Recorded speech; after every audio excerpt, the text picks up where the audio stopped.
So I was just outside with some friends and we were having a conversation about life, and we all agree that we have to spend some of it making money because that's how we live, right? So, but then one of my friends, Henry, asked a very, very interesting question. He said, "What is life?" And we all kind of stopped for a minute. And as I was thinking about what to say, the only thing I could think to say was that life is eternal. And and I went on to kind of stress that life is eternal. So this life has to be spent thinking about things that are eternal, things that are forever, because life is forever. And I hope I said the right thing, but that was the only thing I could think to say because the motive, honestly, was just trying to get us to stop thinking about money all the time. You know, I mean, I think it's okay to think about it sometimes, but I don't think it can be all the time. I don't think that's anyway. So then when I got back to the house, I started thinking about my life's journey, kind of how I got to that answer about what life is. And I wanted to share that with you guys in just a few minutes. But long story short, it was always like this. So I was always told what to do with life and what the ideal life looks like, but I was never told what it actually is. So when people tell me things like, "Oh, David, you need to go make goals. You need to have plans." Like, yeah, that's nice and all, but I can't do that until I know what life is.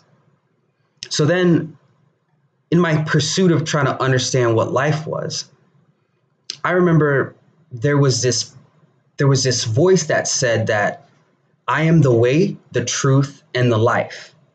So automatically right there, I had a definition of what life is. And it was life is Jesus Christ, right? Because that's what it said in the Bible anyway.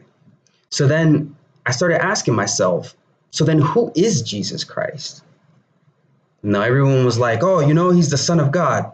And and I apologize, but that doesn't mean anything to me. It just doesn't. I don't know what that means. Because if I don't even want to get into trying to understand what that could possibly mean.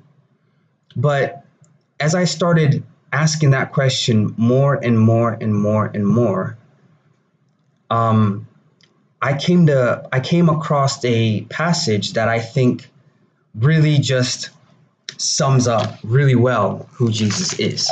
And I wanted to read that for you guys because, yeah, it's from the book of John, chapter 1.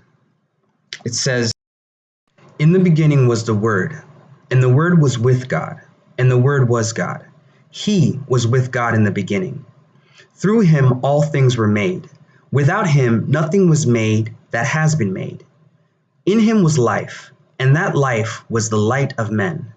The light shines in the darkness, but the darkness has not understood it. There came a man who was sent from God. His name was John.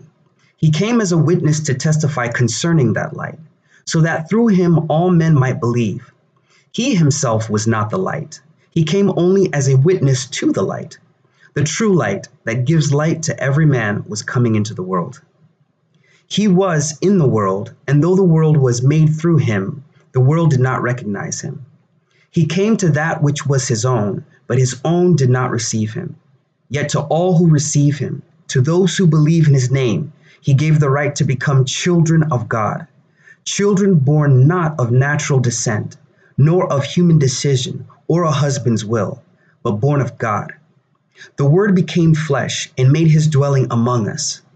We have seen his glory, the glory of the one and only, who came from the Father, full of grace and truth. John testifies concerning him. He cries out, saying, 'This was he of whom I said, He who comes after me has surpassed me because he was before me.' From the fullness of his grace, we have all received one blessing after another.